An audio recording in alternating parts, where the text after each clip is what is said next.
dia do Auto Esporte de hoje é na estrada com um dos carros de produção mais rápidos do mundo. Outra coisa que ajuda no desempenho desse carro é o chassi, que é feito para competição. Nas viagens, cuide bem do corpo. Alimentos gordurosos não são legais para quem vai dirigir. Alô? Então personalize. Como é uma roda pequena, uma roda original, a gente está optando por um grafite. E se existisse um adesivo para quem é inexperiente? Novato no trânsito. Eu nunca sei quando tem que reduzir a marcha. E na oficina... Então, na subida, engata a primeira e ele não ia. E passava a segunda e ele começava a perder a força. E a terceira e assim vai. A Eveline fez o diagnóstico. Problema na embreagem. Mandou trocar na oficina, achou que estava tudo bem. Pois é, só achou. E a embreagem já tá lá embaixo, o pedal, ela não sobe. Aí eu dou meio que um jeito aqui de subir o pedal para passar a marcha de novo. Depois da troca precipitada da embreagem, hora de descobrir o real problema do carro. Luz, câmera e ação. E vaza o fluido, no mesmo do fluido de freio. Fluido de freio? Por essa, a Eveline não esperava. Na realidade, o problema está no cilindro que atua a embreagem. Melhor explicar. Primeiro é que a maioria dos carros usa hoje a embreagem hidráulica, e não o antigo cabo da embreagem. Por isso, o pedal fica mais macio e o cilindro da embreagem é, na verdade, um pistão. Agora que você pisa na embreagem, esse carro, ele empurra o óleo para dentro do atuador, fazendo com que a embreagem funcione. E a embreagem hidráulica se abastece do mesmo reservatório onde vai o fluido de freio. Aqui é o máximo, a linha do mínimo é aqui na emenda do reservatório. Quando começa a afundar, isso faz com que até uma lâmpada no painel se acenda, que é, na realidade, da altura do fluido de freio. Pode até ocasionar de você ficar até sem freio, de tanto que vai vazar esse óleo do reservatório. O local do serviço não é dos mais fáceis. Perto do servo-freio e da caixa de direção, do lado do motorista. O custo para a Eveline foi de R$150.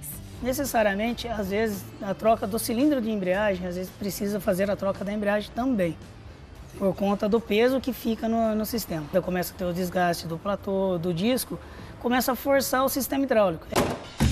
Problema resolvido e uma lição. Parecia defeito na embreagem. Só parecia. Você imaginava que pudesse ter alguma relação do freio com a embreagem? Não, não imaginava. Pé na estrada, mas fique de olho aí, porque quando bater 3 horas de viagem, melhor parar. É que o teu corpo já não te deixa ser o mesmo motorista de horas atrás. Nem estamos falando de cansaço cerebral, mas de fadiga mesmo. Alguns órgãos do nosso corpo não aguentam muito tempo na direção. Que é como se nós fizéssemos, dentro de uma academia, por exemplo, 300 movimentos de um mesmo músculo. Então, involuntariamente, esse músculo entra numa fase de cãibra. Então, os órgãos que a gente usa para dirigir, por estarem sendo recrutados com uma grande frequência, eles acabam entrando num processo de fadiga. Um dos órgãos que primeiro apresentam sinais de desgaste são os olhos, que vão perdendo a visão periférica. A gente tem carros que passam e mudam de faixa, motociclistas, caminhões. E com a nossa visão afetada, nosso tempo de reação com tudo isso fica bem mais demorado. A medicina fala em visão embaçada e diplopia, que é quando o motorista pode começar a distorcer o que vê. 2 faixas, 2 carros na frente, além do surgimento de um zumbidinho no ouvido, que é pior para quem dirige veículos mais barulhentos. Essa pessoa acaba entrando em sinais de desgaste muito mais rápido do que aquele condutor de passeio. Olha o barulho que a gente estava falando do caminhão. É aquele barulho ensurdecedor. Este barulho pode causar uma série de transtornos, perda de atenção e até mesmo ele vai ficar um pouquinho surdo, né, depois que ele parar de trabalhar. Vamos combinar então? Para cada 3 horas de direção contínua, tem que parar pelo menos por 20 minutos. É super indicado alongar os músculos e fazer como Jader, que descansa caminhando pelo estacionamento. Ah, e sempre ir ao banheiro. Quem que fica judiado é o rim. E não só o rim. Eu tô com a minha bexiga cheia, o senhor tá com a sua vazia. O meu risco é maior de um acidente. Sim, numa colisão, numa frenagem brusca, o cinto transverso estará sobre essa região. Comprimindo a bexiga. Se estiver cheia, Essa bexiga pode esvaziar ou explodir. Então, pra gente ter um exemplo aqui, ó. Na cheia, o cinto vai fazer assim. Se eu tivesse com a bexiga vazia, o impacto ia ser bem menor. Bem menor. e sabe aquela história de pegar leve no almoço se for pra estrada?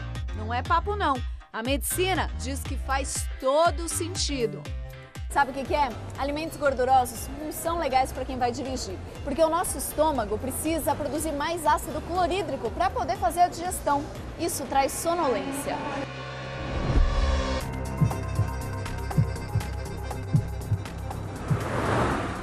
Além de tudo isso, o ato de dirigir acaba liberando adrenalina para o nosso organismo. Um neurotransmissor capaz de alterar a pressão arterial e elevar a frequência cardíaca. Por isso, a pausa na viagem é essencial. Principalmente se ela já for hipertensa, principalmente se ela tiver algum problema no coração, para checar a pressão arterial, frequência cardíaca, que durante esse trajeto prolongado acaba se alterando. Atenção especial também para o sistema circulatório. Carro automático hoje, uma perna está menos em atividade ainda. A perna esquerda, praticamente, ela fica de férias. O risco é de desenvolver uma trombose. O trombo é um coágulo sanguíneo que pode se deslocar pelas veias. Se chegar ao pulmão, a situação é grave. Dirigir é um ato muito mais complexo. A gente passa a ter alterações importantes em alguns órgãos também vitais do nosso corpo a partir de 3 horas de uma direção contínua. 20 minutos são suficientes para os órgãos que sofreram alterações se recuperarem e voltarem para uma direção segura. Daqui a pouco, o Auto Esporte mostra o GT3 RS. Esse bilhete aqui custa 25 € e vale por uma volta. Personalização como forma de consertar as rodas raladas. Aqui, eu não sei como conseguiram raspar até o meio da roda. Um adesivo para os novatos. Mas você acha que de alguma forma o adesivo te ajuda a mudar a tua forma de direção? Ajuda. Marc Marques, 5 vezes campeão da MotoGP. A diferença não está na equipe, e sim no piloto.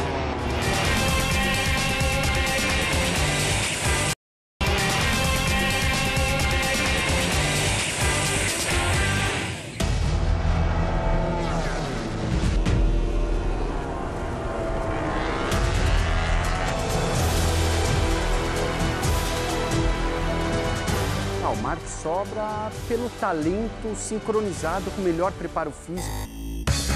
Marc Marques, o piloto mais jovem a conquistar 5 vezes o título da MotoGP. Até a equipe admitiu que ele fez mais que o esperado. A Honda sofreu para acertar a moto. Ela não era a melhor moto desse ano. A Ducati sobressaiu em estabilidade, em velocidade de reta. A Honda muitas vezes estava agressiva, perdia a frente. Isso ocasionou várias cenas interessantes do Marques corrigindo. Testava pneus que não tinha nada a ver com a motocicleta para aquela condição, para ver até onde ele conseguia chegar de acerto. Marques tenta saber onde é o limite da motocicleta e até passar desse limite. É o único piloto que escorrega de frente, mantém o cotovelo ali, o joelho, levanta a moto e consegue não cair. Então a diferença não está na equipe, e sim no piloto. E explorar esses novos limites fez com que Marques mudasse até o estilo de pilotagem na MotoGP. Ele freia muito mais dentro da curva. Pode ver que ele já iniciou a curva, a roda traseira está no alto. Então ele entra totalmente fazendo entrada de curva com muita frenagem, muito mais lançado, só com a roda dianteira. Por isso que até o fabricante desse ano deixou o pneu mais largo, aumentando a área de contato e ajudando nessa técnica. Por isso os tempos estão cada vez mais baixos, estão batendo recordes atrás de recordes. Durante o ano, os pegas com Andrea Dovizioso da Ducati foram empolgantes.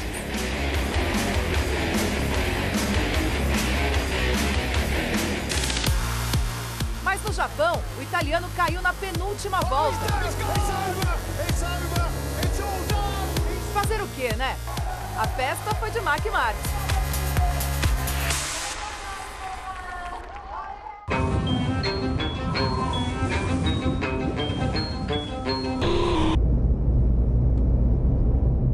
As estradas alemãs são verdadeiros tapetes.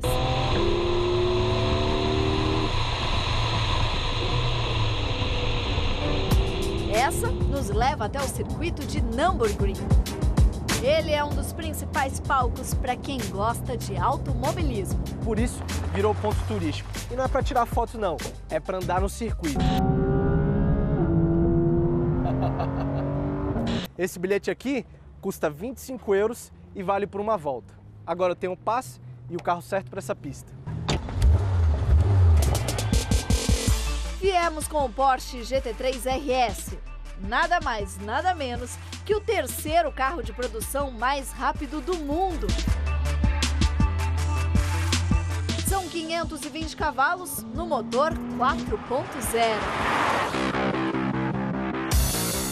Para rodar, 20 quilômetros emocionantes. Nürburgring é onde os fabricantes buscam recordes. São poucos os que baixam o tempo dos 7 minutos.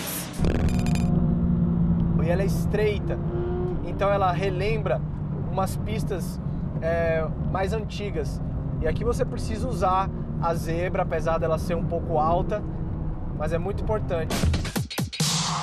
Como a pista é longa, tem dias que o piloto enfrenta várias situações. Chuva num dos trechos, por exemplo. Fica bem mais dramático, por quê?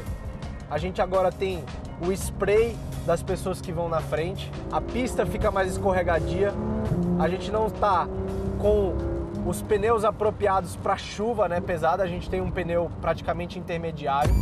Depois, asfalto seco ou com muitas folhas que chegam com o vento da floresta, que dão o apelido do circuito de Inferno Verde. Agora vem uma parte que se chama carrossel, a gente entra dentro da pista, olha só. O carro fica totalmente inclinado, você tem que acelerar nesse carrossel para sair dele. Acelerar não é problema com o GT3 RS. 0 a 100 por hora em 3,2 segundos. O modelo pode ser visto como uma espécie de despedida dos motores aspirados. Com as restrições de emissões de poluentes, a Porsche deve focar apenas em soluções com turbo. Ainda mais depois de estabelecer a meta de produzir somente carros híbridos a partir de 2025. Imaginar que esse carro ele foi mais rápido do que um tração 4x4, sendo que esse aqui é só tração traseira, é difícil de acreditar. Mas ele tem um equilíbrio muito grande. O chassi é o mesmo de corrida que eles utilizam, inclusive aqui no 24 Horas de Nürburgring, que nesse ano a Porsche foi vencedora. Quer dizer, eles sabem o que estão fazendo. Se sabe. Vem vidros mais leves, para-choques de poliuretano, vale tudo para deixar o carro leve. Olha só aqui a lateral da porta, o porta-objetos é uma rede. E olha essa maçaneta aqui. A fibra de carbono é o elemento que muda tudo. No freio, no capô. Esse banco concha aqui, ó, ele é inteiro de fibra de carbono, ele dá suporte, principalmente aqui na lateral. A segurança da gaiola, que é requisito obrigatório nas competições, já vem de fábrica. O GT3 RS é um carro para corrida, mas também homologado para as ruas. Esse conjunto traseiro aqui parece uma asa dupla, né? Olha só, tem curvatura aqui, na asa rígida também. O conjunto empurra a traseira do carro para baixo, assim dando mais aderência nas curvas. Na pista se percebe a maior rigidez da carroceria. Isso também garante mais aderência. O GT3 RS tem máxima de 312 km por hora e o câmbio com dupla embreagem e 7 velocidades, que permite troca de marchas abaixo de 2.000 giros. A pista realmente ela assusta um pouco, principalmente com um carro como esse, que tem tanta potência e tanta aderência nas curvas. Uma sensação inacreditável aqui. Até um pouco suado. O Auto Esporte mostra quando a personalização é alternativa para consertar o ralado da roda. Como é uma roda pequena, uma roda original, a gente está optando por um grafite. E ideia que já rola no exterior e poderia cair bem por aqui. Em caso de acidente, a pessoa que tiver com esse adesivo sempre terá um menor percentual de culpa.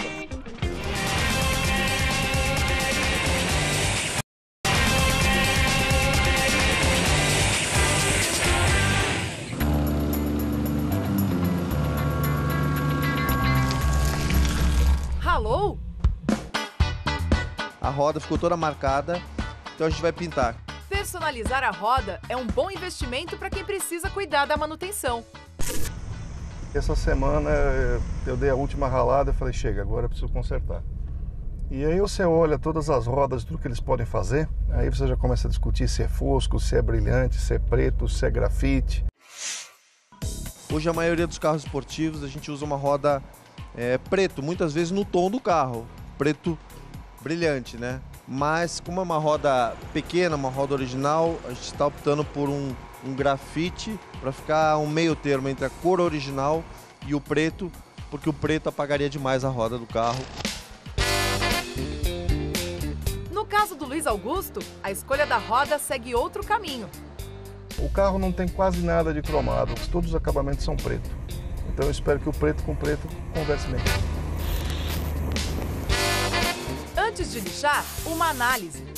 Aqui, eu não sei como conseguiram raspar até o meio da roda. Aqui a gente já pode ver várias falhas na pintura original da roda. Antes de pensar na personalização, é importante checar se os ralados causaram algum problema estrutural nas rodas. Essa aqui encarou um buraco e o aro foi detonado muito próximo ao raio. Acabou trincando, sem chance de recuperação. Um reparo cosmético é aquele que você não precisa preencher com solda, não precisa remover a tinta toda e que você mantém a pintura original, repara pontualmente só onde está variado. O reparo completo dá mais trabalho. Nesse ponto aqui ela vai dar quase que 1 milímetro. Então a gente vai ter que preencher. Quando o avaria, no caso, o raspado, não chega a 1 milímetro e pouquinho, 1,2 milímetros, a própria diamantação remove esse excesso de material. O preenchimento é feito com solda. Isso ajuda a preservar a espessura da roda. Já a diamantação é um processo de desgaste do metal. Depois vai aplicar um verniz por cima da diamantação, que é um verniz fumê com preto, né? Um verniz normal, transparente, porém com pigmentação preta, que vai fazer esse efeito escurecido. Dá um efeito de 2 tonalidades na roda, fica bem bacana. No caso do modelo compacto, embora a aparência seja péssima, o conserto é apenas estético e rápido. Aqui a gente já tem a roda desmontada, né? Já foi tirado o pneu da roda e a gente pode ver, ficou bem mais fácil para visualizar todo o estrago que foi feito na roda. Então agora vem o processo de lixamento, a gente vai remover toda a tinta, aí vai deixar essa superfície totalmente lisa para ficar impecável e depois vem preparação para pintura, tinta e verniz. A personalização estética dura entre 2 e 4 horas. Tudo depende do acabamento desejado. Depois é só curtir. Faz parte da brincadeira. Aí o difícil é você não errar a mão, né? Porque é muito sutil você deixar alguma coisa que as pessoas olhem e falam tá de mau gosto. Então as pequenas coisas de bom gosto, legal. A personalização da roda pode ser feita com várias cores e acabamentos. Essa personalização é uma das que mais se vende. A segunda é o hiperprata, é uma técnica de pintura e que você imita mais o cromo com a tinta. O que mais próximo chega de uma cromação, né? E o terceiro são as cores puxadas para dourado, puxados aí para metais, vamos falar assim. Nesse caso aqui, a opção foi tirar o prata da roda, não ir para o preto total que usam hoje em dia. Normalmente os carros que usam roda preta são rodas enormes, porque o preto tira um pouco do tamanho. Então aqui a opção foi usar um meio termo. A gente usou um grafite, você fica com um degradê, né? Você tem o preto do pneu, da carroceria, e a roda fica escura mas também não chega a sumir, não tá aquele pretão chapado, fechado como o do carro, e também não tá aquele prata que destaca tanto, destoa da cor original do carro. Então já sabe, ralou a roda? Customizar pode ser uma alternativa cheia de personalidade.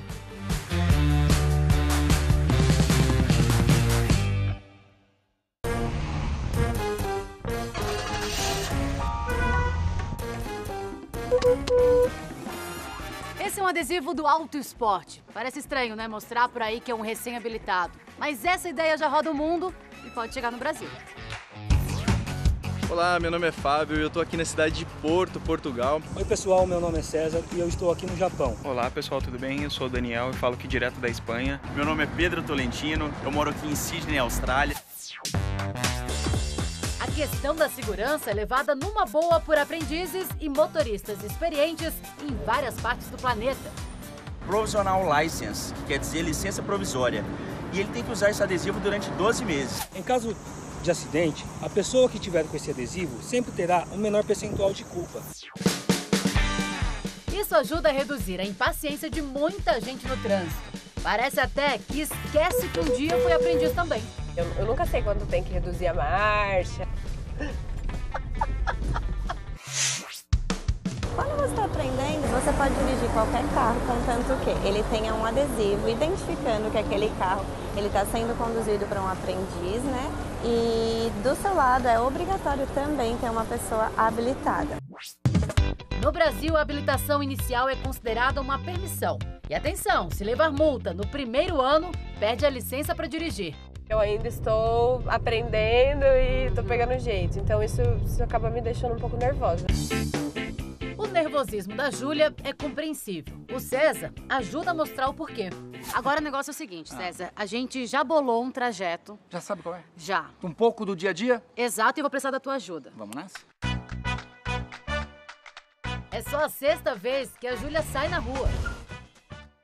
Por que ele parou? Tá verde. Ai, que saco. Como você tá?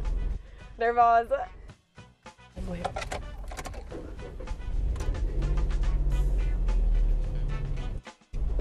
Ai, morreu de novo.